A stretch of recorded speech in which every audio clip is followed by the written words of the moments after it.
आज हम बेसिकली पढ़ेंगे आपके ऑब्जेक्ट की प्रॉपर्टीज। ऑब्जेक्ट, मैं यहाँ पर एक ऑब्जेक्ट करता हूँ ड्रॉ, ठीक है। ये एक ऑब्जेक्ट ड्रॉ किया, बिलफर्स ये ऑब्जेक्ट मेरे पास एक रेक्टेंगल है, मैं रेक्टेंगल की प्रॉपर्टीज पढ़ूंगा आज, ठीक है। जब इस ऑब्जेक्ट को ड्रॉ किया तो यहाँ पर आप ऊपर देखें कि इसकी एक्स एक्सिस और वाई एक्सिस पोजीशन दे रहा है। मैं इसकी एक्स करता हूँ 1, राइट साइड पे आ गया। वाई मैंने इसको किया 9, तो ये ऊपर की तरफ चला गया, ठीक है। अब पोजीशन है यहीं पर आप सेट कर सकते हैं। आपने इसे कहा 8.5 या जस्ट 8 और नीचे आपने किया 11, ठीक है ना। जहां पर आप पेज की जिस साइड पर रखना चाह रहे हैं आप यहाँ पर एक्स एक्सिस वाई एक्सिस की मदद से रख सकते हो उसे। 11 का मतलब यानी 10 इसमें एक्सेस 10 तक आएंगे इसमें पेज का साइज इस वक्त आपके पास क्या है, वैसे नॉर्मली 8.5x11 का पेज है ना आपके पास। तो मैंने क्या किया, उसकी कॉर्नर पोजीशन जो है ना वो 11 कर दी कि 11 टॉप पे लग जाए, ठीक है। अगर मैं यहाँ पर इसे करता हूँ 10, तो ये 10 पे आ गया, ठीक है। यहाँ पर आकर मैंने इसे किया 7, तो ये 7 पीछे आ गया। मुझे पेज के किसी एक कॉर्नर पे लगाना है जिसमें से 1 इंच स्पेस छोड़नी है, ठीक है ना। बिलफर्स मेरे पास यहाँ पर ये एक पेज है, ठीक है। मुझे इसको ना राइट हैंड या लेफ्ट हैंड से ये तकरीबन 1 इंच की स्पेस छोड़ के बात करनी है, ठीक है, कि ये 1 इंच की स्पेस पे आ जाए। मैं क्या करता हूँ कि यहाँ पर इस ऑब्जेक्ट को सिलेक्ट करके इसको यहाँ पर 1 इंच कर देता हूँ। अब लेफ्ट हैंड से 1 इंच आपके पास स्पेस बच गई, ठीक है। मैं कहता हूँ नहीं यार 1 इंच कम है, इसको 2 इंच पे होना चाहिए। अब ऊपर बिल्कुल टॉप पे लगा हुआ है और ऊपर मुझे हो सकता है इसे बेंड करना हो या कोई और काम करना हो। मैं कहता हूँ ऊपर से स्पेस मजीद हो जाए, तो पूरा ये टोटल आपका 11 का 11 ये इस सेंटर पॉइंट से ले रहा है, जी ठीक ठीक है। मैं इसको यहाँ पर कर देता हूँ, अगर मैं 11 करता हूँ तो ये देखें सेंटर पॉइंट आपके ये एंडिंग के बिल्कुल साथ में टच हो गया। अब इसे टच होने से आधा पेज कट गया और आधा वहाँ पर रह गया, ठीक है। अब मैं यहाँ पर इसको क्या करता हूँ 10 करता हूँ, ये नीचे आ गया ऊपर से आपके ऊपर, ठीक है ना। एग्जैक्ट आपकी जो पेज की सेटिंग में ऑब्जेक्ट जो है ना एग्जैक्ट लोकेशन पे जाके सेट होगा, 1 पॉइंट्स का भी फर्क नहीं आएगा। हम इसके ऑब्जेक्ट के सेंटर से इंचेस लेंगे इसके ना के बॉर्डर हाँ बॉर्डर से, ठीक। अब यहाँ पर आपके पास आती है विड्थ। विड्थ ऑब्जेक्ट की है, ये इस वक्त आपको यहाँ पर दे रहा है 1.271 और 1.271, दोनों विड्थ भी उतनी है और हाइट भी उतनी है, ठीक है। मैं यहाँ से इसका साइज चेंज करता हूँ, मैंने किया 2 बड़ा हो गया। यहीं से इसे बड़ा कर लें या फिर यहाँ से पकड़ के इसका साइज बड़ा कर लें, यहाँ से पकड़ के छोटा कर लें, कॉर्नर से या साइड से पकड़ लें, वहाँ से इसकी चेंज होती जाएंगी चेंज होती जाएगी, वैल्यूज चेंज होगी, साइज बड़ा। अच्छा जी, वैल्यूज चेंज होगी। अब दूसरी बात यह है कि मेरे पास इसका मैं साइज वो चाहता हूं जो मेरे पास शुरू में मौजूद था। क्या था शुरू में, 1.271 ठीक है, याद है, पक्की बात है, ये था। 1.27 मुझे नहीं याद, मुझे साइज वो लेकर आना, ठीक है। हो सकता है वही हो, मुझे नहीं याद। मैं क्या करता हूँ यहाँ पर आकर से करता हूँ 100%, 100%। ये स्केल फैक्टर कहलाता है। जब स्केलिंग करते हैं ना, जब ऑब्जेक्ट ड्रॉ करते हैं ये वो वाला साइज देता है। जब एंटर करेंगे, जब ड्रॉ किया गया 1.271, साइज वही आ गया।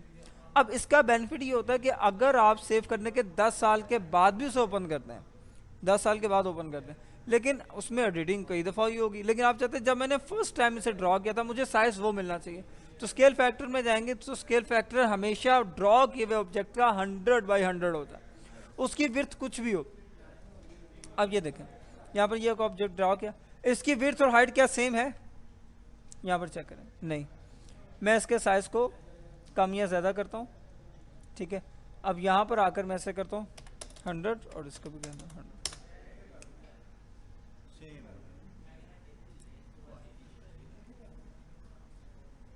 ठीक है। बात समझ में आई ना। यहाँ पर ये एक मेन चीज़ है आपके पास। मैं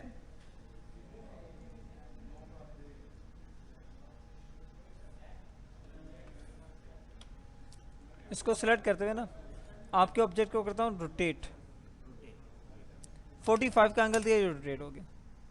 ये रोटेट किसके गिर्द हो रहा है, इसके ऊपर दोबारा ज़रा क्लिक करें, ये सेंटर पॉइंट, ये सेंटर में, इसके गिर्द ये रोटेट हो रहा है। मैं इसको उठाकर ये इस कॉर्नर पे रखता हूँ, अब इसको एंगल देता हूँ 45 का, अब इस सेंटर पॉइंट के इर्द गिर्द आपका रोटेट हो रहा है। सेंटर पॉइंट जहाँ रखूँगा वहाँ से ये रोटेट करेगा। मैं सेंटर पॉइंट को उठाकर यहाँ पर रख देता हूँ, अब इसको रोटेट करता हूँ, अब ऑब्जेक्ट यहाँ से यहाँ पर आ गया। बात समझ में आई कि नहीं? इसके अलावा यहाँ पर आपके पास ये कॉर्नर रेडियस की ऑप्शन आती है, left corner radius, right corner radius, bottom corner radius, ठीक है, ये रेडियस है, ये इनके गुलाई करेगा। मैंने यहाँ पर आकर से किया 50, मैंने एक को दिया लेकिन 4 हो गए, वैल्यू तो मैंने एक में दी है ना, लेकिन 4 हो गए। उसकी वजह क्या है कि यहाँ पर लॉक का बटन ऑन है, तो जब लॉक का बटन ऑन होगा किसी एक की वैल्यू दोगे तो एक ही नहीं आएगी बल्कि 4 की वैल्यू। मैं इसको ऑफ कर देता हूँ, अब यहाँ पर मैं इसकी वैल्यू देता हूँ, एक ही हुआ,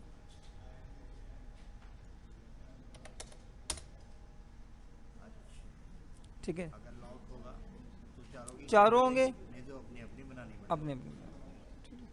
इसी तरह मैं इसी काम को माउस की मदद से करता हूँ। यहाँ पर मेरे पास एक टूल है, शेप टूल, मैं इसको सेलेक्ट करता हूँ। अब यहाँ पर आकर ना ये सिलेक्शन में कॉर्नर कितने हैं, 4। अब किसी एक को एक दफ़ा क्लिक करता हूँ, छोड़ता नहीं हूँ, ड्रैग कर देता हूँ। अब क्या हो रहा है, चारों कॉर्नर वही काम हो रहा है जो यहाँ से ऊपर पॉइंट से कर रहा था, वही काम यहाँ पर हो रहा है, ठीक है। ऊपर वैल्यू आपकी ऑटोमेटिकली चेंज। मैं कहता हूँ चारों ना हो बल्कि कोई एक हो। यहाँ पर आके किसी एक को क्लिक किया, बाकी तीनों क्या हो गए, डी सिलेक्ट। अब जो सिलेक्शन में उसी को दोबारा क्लिक किया और ड्रैग कर दी। यहाँ पर इसको क्लिक किया, दोबारा फिर क्लिक किया, इसको ड्रैग कर दी। बात समझ में आई? इसके साथ ही मेरे पास एक और ऑप्शन यहाँ पर मौजूद है, इसको हम यहाँ पर बोलते हैं मिरर, ठीक है। ये आपका हॉरिजेंटल मिरर है, X5 होगा उसके साथ लिखा होगा मिरर हॉरिजेंटल। क्लिक करूंगा तो ये लेफ्ट वाला राइट पे चलेगा, राइट वाला लेफ्ट पे चलेगा, चला गया लेकिन नजर नहीं आ रहा क्योंकि दोनों की शेप एक है। मैं करता हूँ वर्टिकल, इस पर क्लिक किया, नीचे वाला ऊपर चला जाएगा, ऊपर वाला पोर्शन नीचे आ जाएगा, ठीक है ना। बात समझ में आई? अब इसी तरह हेयर लाइन को बढ़ाने के लिए यहाँ से हेयर लाइन सब बढ़ा सकते, बड़ी कर सकते, ठीक है। बात समझ में आई? आउटलाइन, आउटलाइन, ठीक है। और आउटलाइन को अगर कलर करना तो यहाँ पर राइट क्लिक करें, राइट क्लिक, लेफ्ट होगा फिलिंग के लिए, राइट होगा आपकी आउटलाइन के लिए, ठीक। मैं अब ये प्रॉपर्टीज रेक्टेंगल की, तो सॉरी कंट्रोल Z के साथ, कंट्रोल Z करूंगा तो अंडू कमांड, ठीक है। अब रेक्टेंगल की तो सारी प्रॉपर्टीज होगी ना, अब मुझे करनी है सर्कल की प्रॉपर्टीज को क्लियर, एक सर्कल की प्रॉपर्टीज को क्लियर करना। यहाँ पर मैंने सर्कल सिलेक्ट किया, इसको ड्रॉ किया। इसके अंदर भी वही x axis, y axis, width, height, scale, rotate की ऑप्शंस है, मिरर की ऑप्शंस है, ये सारी सेम है, वही है। नेक्स्ट यहाँ पर मेरे पास ऑप्शन आती है, ये एलिप्स है, ये मेरे पास पाई है। पाई पे क्लिक करूँगा तो एक पोर्शन आपका कटिंग में शो करवाएंगे। आर्क पे क्लिक करूँगा तो फिलिंग नहीं होगा, जो ओपन एरिया होता है वो कलर में नहीं होता, वो हमेशा अनफिल होता है, ठीक है। सर्कल पे क्लिक किया, दोबारा ये 90 का एंगल होगा तो आपका कंप्लीट एक सर्कल बन जाएगा। हाँ जी, अभी यहाँ पर ये इन पॉइंट्स की मदद से करूँगा, ये लें, दोबारा इस पे क्लिक करूँगा तो ये पाई बन जाएगा।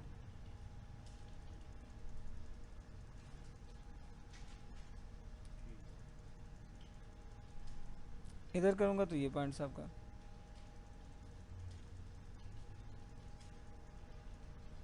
ठीक है जी। इस पे क्लिक किया, दोबारा सर्कल। अब मैं यही काम माउस की मदद से करूँगा, जैसे मैंने रेक्टेंगल को माउस की मदद से मैंने चेंज किया था। इसको सेलेक्ट किया, यहाँ पर एक नोट दे रहा है, इसे प्रेस किया, अगर मेरा ये देखिए ये लेकर आया, क्या बन गया, आगे लेकर गया, क्या बन गया, ये कब बन रहा है, नहीं माउस के थ्रू बन रहा है। ये देखिए जब मैं ऊपर लेकर जा रहा हूं तो क्या बन रहा है, आर्क। जब नीचे लेकर आ रहा हूं तो क्या बन रहा है,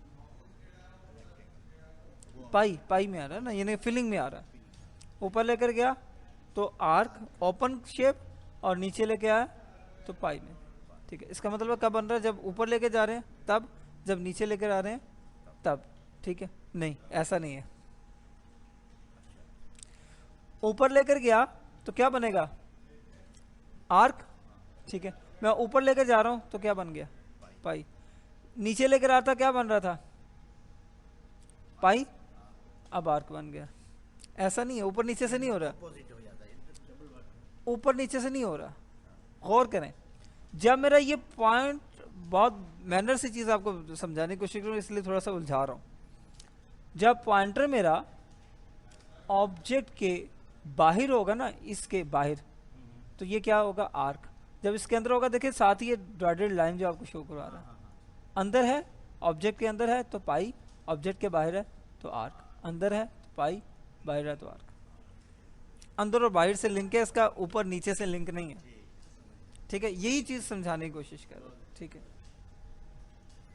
ठीक है जनाब, ये क्लियर हो गया। अब हम लोगों ने इसके अंदर रहकर हमने एक बनाना कप, एक बनानी है प्याली। दो ही टूल पढ़े हैं हमने, एक रेक्टेंगल और एक सर्कल।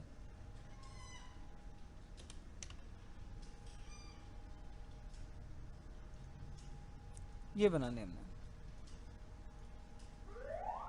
और इन दोनों की मदद से बनाना है, सर्कल और रेक्टेंगल की मदद से। पहले ये बना लेते हैं, ड्रॉ किया, इसको -90 किया तो आर्क में आ गया। मैंने इस पे क्लिक किया तो ये पाई में बन गया। अब मैं इसको रोटेट करूंगा, 90 का एंगल दिया तो रोटेट हो गया। अब ऑप्शन देखिएगा कि सारी की सारी यूज हो रही हैं, जो मैंने अभी आपको पढ़ाई है, अभी अभी पढ़ाई है। रोटेट भी पढ़ाया था मैंने, एंगल्स भी बताए थे, वो सारे के सारे यूज हो रहे। अब मिरर करना है, वर्टिकल मिरर कर दें, नीचे वाला पोर्शन ऊपर चला जाएगा। अब इसके बाद यहाँ पर जो विड्थ आ रही है ना, इस विड्थ को कॉपी कर लें कंट्रोल C के साथ, क्योंकि मुझे दोबारा जो सर्कल चाहिए वो इतनी ही विड्थ का चाहिए। ये लिया, पेस्ट की वैल्यू एंटर कर दी, सेम विड्थ उतनी है जितना आपका ये पहले वाला है, इसके ऊपर लाकर इसे छोड़ दें, और इस पर कोई भी कलर जो है वो आप फिल कर दें, नीचे वाले पे भी कोई भी कलर फिल कर। दरमियान में लाइन खत्म हो गई। ठीक है, वो डेफिनेटली वो कलर है ना, ये देख कलर, कलर ऊपर आ गया, नीचे वाला आपका ऑफ हो गया। ठीक, अब आप एक सर्कल ले लें या यही डी ले लें, डी को दोबारा से 0 करें। ठीक है, कलर्स को आर्क ले लें बल्कि से, और यहाँ से इन दोनों चीज़ों को छोटा कर लें, दोनों साइडों से। साइज को यहाँ से शिफ्ट के साथ करेंगे, चारों साइडें इक्वली छोटी होंगी।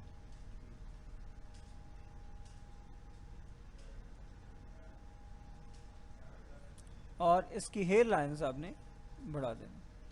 शिफ्ट पेज डाउन करेंगे तो ये बैक पे चला जाएगा। यहाँ से लिया, सिलेक्ट किया, नीचे लेकर आए,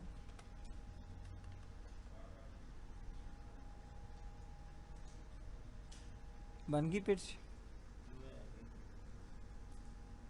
मैंने टूल तो और कोई यूज़ नहीं किया, वही किया जो मैंने बोला। ठीक, अब इसी तरह इसको बेशक ग्रुप कर लें, साइड पे निकाल लें।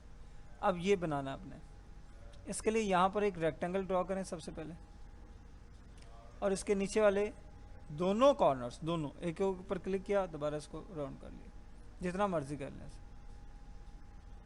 बेशक 100% रख लें इसे, या इसको 50% कर लें। यहाँ पर आकर 50 यहाँ पर लिखें और 50 ही यहाँ पर लिखें, दोनों साइडें आपकी गोल होगी। बेशक इसे 100 बाई 100 पे ले लें, ये लें, गुलाई में आ गया। अब इसकी विड्थ को भी कॉपी कर लें, और यहाँ पर एक सर्कल जो है उसको ड्रॉ कर लें, और उसकी विड्थ सेम वही दे दें, और इसको उठाकर इसके ऊपर रख दें,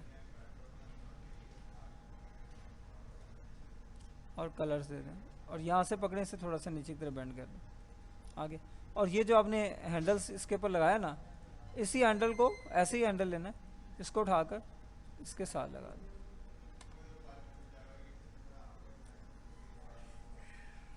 आई बात समझ में? ठीक है, ये अब आपने काम करना है। ठीक है, इसके अंदर